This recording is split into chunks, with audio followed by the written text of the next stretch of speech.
আজ বিশ্ব পর্যটন দিবসে কক্সবাজার যখন উৎসব মুখর সংস্কৃতি আয়োজন আর ডিসকাউন্টে সাজানো, তখন কুয়াকাটা রয়ে গেছে নীরব, নিস্তব্ধ আর হতাশার শহরে। আয়োজকরা র্যালি আর আনুষ্ঠানিক আলোচনা সভার মধ্যে সীমাবদ্ধ রেখেছে এই কর্মসূচি। অথচ পর্যটকরা বলছে বছরের পর বছর এই চিত্র কাগজ কলমের উন্নয়নের প্রতিচ্ছবি, বাস্তবে নেই তার কোনো পরিবর্তন।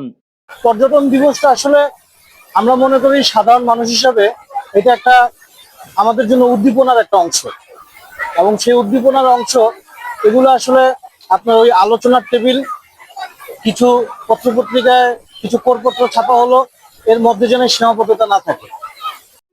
আজ কুয়াকাটায় বিশ্ব পর্যটন দিবস পালিত হয়েছে, কিন্তু সৈকতে আসতে ছড়িয়ে ছিটিয়ে থাকা জিওটুব আর জিওব্যাগ আর বর্জ্য ব্যবস্থার স্তূপ দেখে হতাশ হয়েছে।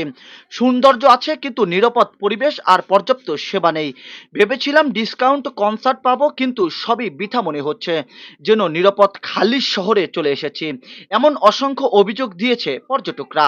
অবশ্যই আশা করছিলাম যে একটা অনুষ্ঠান হবে। আমরা আগে দেখছিলাম ইতিপূর্বে এখানে আমাদের মাঠ আছে, এখানে বিভিন্ন সময় বিভিন্ন ধরনের অনুষ্ঠান হতো। তো এখন মানুষের জানাগোনা ছিল, অনুষ্ঠান ছিল, তা তো কিছুই নেই।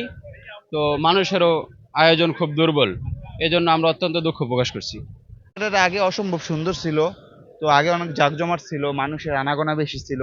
কিন্তু বর্তমানে আমি এর আগে অনেকবার আসছি কুয়াকাটা, তো আমাদের বাসা শরীয়তপুর, এখান থেকে বেশি দূর না, এই জন্য আসা হয় প্রায় সময়।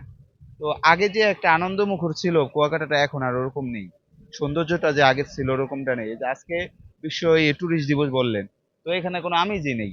আর মানুষ অনেক কম, কিন্তু অন্য সব পর্যটক এলাকায় অনেক আনাগোনা, কিন্তু ওই তুলনায় কুয়াকাটাটা ওরকম কিছুই নেই বর্তমানে আমার মনে হচ্ছে। হোটেল কর্তৃপক্ষ যদিও ডিসকাউন্টের ঘোষণা দিয়েছে, কিন্তু পর্যটকরা অভিযোগ করেছে সেই ডিসকাউন্ট কৌশলে উসুল করে নিচ্ছে তারা। সৈকতের পাশে পড়ে আছে সাংস্কৃতিক মঞ্চ, কিন্তু দিবস উপলক্ষে সেখানে হয়নি কোনো আয়োজন।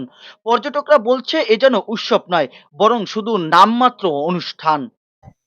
আসলে সারা বাংলাদেশে যতগুলো পর্যটন কেন্দ্র, তার মধ্যে অবহেলিত বলতে গেলে এই কুয়াকাটা। এখানে আসলে সভা, সেমিনার, সরকারি ডে, অকেশন ডে গুলো পালিত হয় নামে, কিন্তু আলটিমেটলি কাজে বা বাজেটের ক্ষেত্রে কুয়াকাটা অনেকটা পিছিয়ে।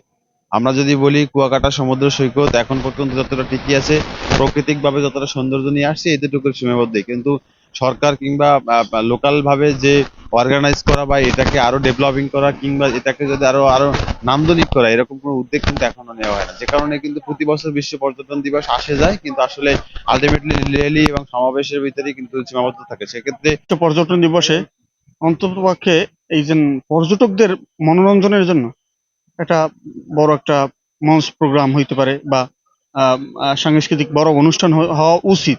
সেপ্টেম্বর বিশ্ব পর্যটন দিবস। আমরা পর্যটন রিলেটেড সংশ্লিষ্ট পেশা যারা রয়েছে, আজকে তাদের একটি দিন।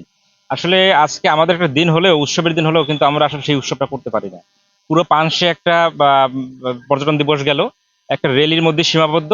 আসলে এইটা ট্যুরিস্টরা যারা আসে তারা কিন্তু তাদের জায়গা থেকে তারা আশা করতেছে যে এখানে বড় ধরনের একটা অনুষ্ঠান হবে, সেই অনুষ্ঠান তারা অ্যাটেন্ড করবে, তারা দেখবে, উপভোগ করবে। সেই উপলক্ষে কিন্তু অনেক গেস্ট কুয়াকাটা আজকে আছে, কিন্তু তারা আসলে এসে হতাশ, কোনো ধরনের অনুষ্ঠান কিছুই নাই, শুধু একটা র্যালি ছাড়া। হোটেল রেস্টুরেন্টের খাবারের দাম অযৌক্তিক বেশি, অথচ মানহীন সেবা দিচ্ছে মালিকপক্ষ। তেমনটাই স্বীকার করে এবং ব্যবস্থা নেওয়ার আশ্বাস দিয়েছে খাবার হোটেল মালিক সমিতির সভাপতি কলিম মাহমুদ। এই বিষয়টাই বলবো, আসলে বিষয়টা হচ্ছে আমাদের ভিতরে কেউ কেউ প্রবলেমগুলো করছে, সেজন্য আমরা যথেষ্ট সতর্ক আছি, এবং এরা আমরা আমাদের মনিটরিং টিম আছে, তারা মানে পরিদর্শনে যাচ্ছে যে কেন আসলে কমপ্লেন হবে। যেহেতু কুয়াকাটা একটি আন্তর্জাতিক মানে পর্যটন কেন্দ্র, এখানে যারা আছে সম্মানিত পর্যটক, তারা আমাদের মেহমান, তারাই আমাদের পুঁজি। আসলে আমাদের কুয়াকাটা আমরা যতই কথা বলি না কেন, আমাদের বিজনেসটা পর্যটনের উপরে ডিপেন্ড করে, কারণ আমাদের আমাদের একমাত্র বিজনেস হচ্ছে পর্যটক। সুতরাং তারা আমাদের মানে উৎস, তাদেরকে আমরা সর্বোচ্চ সেবা দেওয়ার চেষ্টা করব, যাতে যেই যেই অসৎ ব্যবসায়ীরা পর্যটকের সাথে খারাপ ব্যবহার করে বা খাবারের মান খারাপ করে, তাদেরকে আমরা পানিশমেন্টের আওতায় আনবো।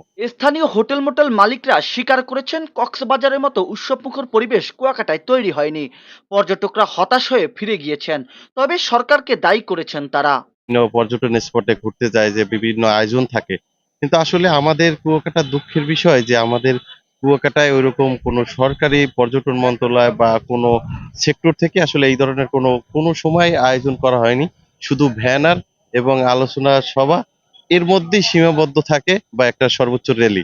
কিন্তু আমরা যারা প্রাইভেট সেক্টরে আছি, আমরাও চেষ্টা করি যতটুকু সম্ভব আমরা প্রতি বছর পর্যটকদের বরণ করার জন্য গেট বা রেলি বা টি শার্ট বা ক্যাপ বা বিভিন্ন ধরনের তাদের ফুল দিয়ে বরণ করা এই ধরনের। যদিও জেলা প্রশাসক জানিয়েছে পর্যটন উন্নয়নে বিভিন্ন প্রকল্প হাতে নেওয়া হয়েছে, তবে সেসব বাস্তবায়ন না হওয়া পর্যন্ত এমন হতাশার চিত্র দেখিয়ে যাচ্ছে কুয়াকাটা। এরিয়ার জন্য শৃঙ্খলা বজায় রাখা, সৌন্দর্য বর্ধন, যেটা পর্যটককে আকর্ষণ করার জন্য এটি একটি উপাদান বটে। তো সেই ক্ষেত্রে যদি ক্লামসি হয়ে কোনো অপরিকল্পিতভাবে কোনো স্থাপনা কেউ গড়ে তোলে এবং সেটি সরকারি জায়গায় হয়, সেটি আমরা অবশ্যই ব্যবস্থা নিব আগের মতোই, বরাবরের মতোই। রঙিন উৎসবের বদলে পর্যটন দিবসে নীরবতা, অনিয়ম আর ক্ষোভ, এই বাস্তবতা যেন কুয়াকাটার পর্যটন শিল্পের প্রতিচ্ছবি। জাহিদুল ইসলাম জাহিদ, খবর কুয়াকাটা।